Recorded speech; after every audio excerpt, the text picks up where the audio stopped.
Sun Business, les dirigeants et les entrepreneurs du territoire ont la parole. Clément Lessort.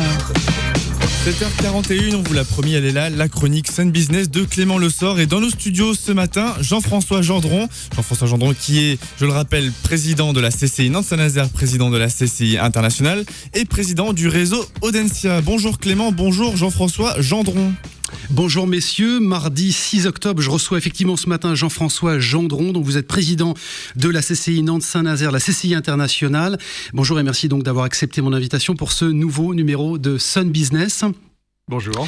Alors, le jeudi 1er octobre, pour parler actualité, se tenait l'ICD, c'est l'International Connecting Day, organisé par la CCI Nantes-Saint-Nazaire, à destination des entreprises régionales exportatrices. Alors, au-delà de cet événement, Jean-François Gendron, quelles sont les actions portées par votre institution au quotidien pour accompagner le développement de nos PME vers l'international ? Le ICD est un très très bon exemple de ce que nous faisons au quotidien. C'est l'accompagnement des entreprises pour essayer de les aider à se développer. Et l'international et l'export est forcément un formidable levier pour toute entreprise aujourd'hui qui veut se développer, car le marché français est un tant soit peu limité. Et c'est vers l'export qu'il faut se tourner si on veut se développer. Mais l'export, ça demande du temps, un peu d'argent, de la persévérance parce que c'est un peu long. Et il faut savoir s'organiser, être entouré, c'est ce que nous essayons de faire à travers ICD et à travers CCI International. Est-ce que les PME de notre territoire, Jean-François Gendron, ont le réflexe international ? Pas forcément, parce que ça ne vient pas naturellement chez les Français, mais toutes les nouvelles entreprises, toutes les start-up, toutes les boîtes qui se créent depuis quelques années ont un réflexe international pratiquement dès les premiers mois de leur activité, ce qui est très bien. Alors, pour revenir sur le fonctionnement et pour que nos auditeurs comprennent bien comment ça marche, cette chambre de commerce et de l'industrie, comment votre institution se finance ? C'est quoi le modèle économique ? Une chambre de commerce et d'industrie, c'est un établissement public géré par des chefs d'entreprise. Donc, en tant qu'établissement public, nous avons une taxe pour frais de chambre qui est un petit impôt prélevé sur tout type d'entreprise. Il y a pour la loi Loire-Atlantique, c'est 50 000 entreprises. Et en moyenne, c'est 150 à 200 euros par an qui est prélevé sur les entreprises en moyenne. Ça, c'est pour 50% de notre financement en ce qui concerne la Loire-Atlantique. Et le reste, ce sont avec nos ressources propres, avec les produits que nous vendons, destinés à favoriser le développement des entreprises. Alors aujourd'hui, j'ai le sentiment quand même que c'est l'utilité, la légitimité des chambres de commerce qui est un petit peu remise en question, notamment par le gouvernement. Est-ce que vous n'êtes pas lassé de devoir prouver au quotidien cette utilité, cette légitimité ? J'ai été lassé, je ne le suis plus, parce que vous savez, il faut toujours savoir rebondir quand on est chef d'entreprise dans la vie, et nous sommes dans cette logique de voir plutôt le verre à moitié plein qu'à moitié vide.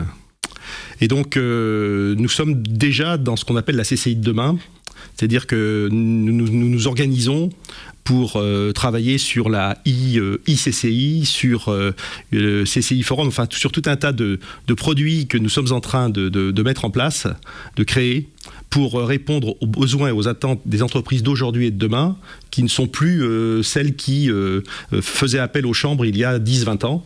Et donc cette baisse de nos ressources voulue par l'État, et pour laquelle nous ne sommes pas contre, puisqu'il est normal que nous participions à l'effort national. 500 millions d'euros de budget au niveau national, c'est ça qu'on vous demande de faire ? Comme économie ? Non, c'est plus que ça. Ça a été 500 millions en 2015, plus 170 millions, et c'est encore 150 millions en 2016, ce qui fera moins 37%, ce qui est énorme pour une institution. Donc vous êtes prêt, Jean-François Gendron, à serrer la ceinture là aujourd'hui ? Ah ben c'est déjà fait. On a déjà commencé. Malheureusement, c'est au niveau national, c'est plus de 1500 personnes qui ont été licenciées cette année dans l'indifférence générale. Mais bon, c'est comme ça. Et nous sommes, je vous dis, nous sommes en train de rebondir parce que nous ne pouvons pas lever l'impôt, contrairement aux collectivités locales. Et donc, ce qu'on nous retire, il faut bien qu'on trouve des solutions pour continuer d'exister, pour continuer d'être au service des entreprises, pour continuer d'être l'intermédiaire, l'entremetteur entre le monde économique et aussi le monde politique. Mais alors, cette réforme consulaire, en lisant, vos propositions qui datent de 2014, vous préconisez en anticipation des coupes franches, et notamment en commençant par la réduction des chambres régionales. C'est ça la solution, Jean-François Gendron, aujourd'hui, pour faire des économies, c'est de réduire, à commencer donc par le nombre de chambres régionales? C'était le nombre de chambres locales. C'est-à-dire qu'il y a encore des endroits en France où vous avez trois chambres par département. Je pense au Finistère, par exemple. Bon, donc ça, c'est en train de disparaître. C'est malheureusement sous la contrainte parfois qu'en France on avance, et ce qui est un peu le cas aussi chez nous. Donc il n'y aura qu'une seule chambre par département et qu'une seule chambre par grande région après les élections régionales. Ce qui est, je pense, très bien, parce qu'il faut rester dans une logique de proximité, donc au plus près des entreprises, tout en mutualisant un certain nombre de services, de fonctions support. C'est ce que nous sommes en train de faire, et c'est comme ça, je crois, que nous allons nous en sortir. Est-ce que depuis quelques années, et particulièrement depuis 2014, Jean-François Gendron, vous ne vous sentez pas un petit peu isolé dans ce combat, dans cette militance de réduire et d'anticiper peut-être les réformes? Parce que c'est ça l'objet quand même, c'est de faire cette réforme, vous la maîtriser, avant que l'État s'en occupe pour vous. Nous ne sommes pas isolés au niveau local. Nous avons l'appui des collectivités, l'appui de l'État en local. Nous sommes un peu isolés au niveau national. Puisque vu de Paris, la vision est un petit peu différente de celle que nous avons en province, ce qui est souvent le cas pour pas mal de choses. Mais non, il y a une je vous le répète, les collectivités locales, les services de l'État nous soutiennent dans nos actions au quotidien. Mais aujourd'hui, vous supportez pas malheureusement la difficulté d'un jacobinisme parisien. Vous parlez justement de territoire en opposition avec la centralisation. C'est compliqué à vivre au quotidien aujourd'hui, notamment pour la Chambre. Mais le jacobinisme, il est de moins en moins vrai, puisque les régions et les conseils régionaux ont de plus en plus de pouvoir, et notamment sur le plan économique, ce qui sera encore le cas avec la loi NOTRe, qui renforce le pouvoir de la métropole et de la région. Et donc dans cette logique-là, bien évidemment que les conseils régionaux qui vont être issus des urnes après les élections de décembre vont avoir un rôle de soutien et d'accompagnement des entreprises avec les chambres de commerce encore plus important qu'aujourd'hui. C'est le message que vous faites passer aux candidats qui vont se présenter à l'élection régionale? Le message que je fais passer aux candidats, c'est faites faire plutôt que faire vous-même. Les conseils régionaux ont beaucoup de pouvoir, encore plus, je répète, demain. Ils ont aussi beaucoup de moyens financiers. Qu'ils fassent faire les choses, notamment par les chambres de commerce qui sont au service des entreprises et qui savent accompagner les entreprises, plutôt que d'essayer de faire eux-mêmes en créant des organismes complémentaires. Le 17 juillet, pour changer de sujet, Jean-François Gendron, vous avez déclaré « Il ne sert à rien de dire « nous avons fait de notre mieux ». Il faut faire ce qui est nécessaire. L'État doit appliquer cette phrase pour Notre-Dame-des-Landes. Qu'est-ce qui est nécessaire aujourd'hui, Jean-François Gendron? Est-ce que c'est d'évacuer de force et sur le champ les zadistes avec un risque de Sivens numéro 2 avant les élections régionales? Belle question. Tout a été fait, tout a été dit sur Notre-Dame-des-Landes. Tout est n'importe quoi. C'est un déplacement d'aéroport d'un endroit à un autre. Il faut absolument faire en sorte que cet équipement se fasse pour le développement de notre territoire qui est hyper dynamique et qui a besoin de ce nouvel équipement. Il faut faire régner le droit sur cette zone qui est aujourd'hui une zone de non-droit. Et il faut donc procéder, puisque nous en sommes à 154 recours qui ont été déboutés par l'État, donc 154 à 0, entre les zadistes et les opposants et ceux qui font régner le droit. Et donc il faut bien évidemment procéder à l'évacuation et procéder au début des travaux très rapidement. Je pense qu'il serait sage de laisser passer les élections régionales pour procéder à cela. Donc ça veut dire que ça va commencer à partir de janvier 2016, là? Je ne sais pas, vous avez sûrement plus d'infos que moi.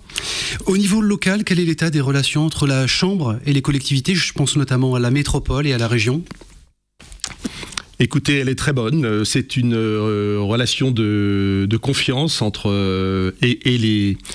Nantes Métropole et la Carène pour Saint-Nazaire. Nous avons créé une agence à l'international ensemble du temps de Jean-Marc Ayrault et qui continue d'exister.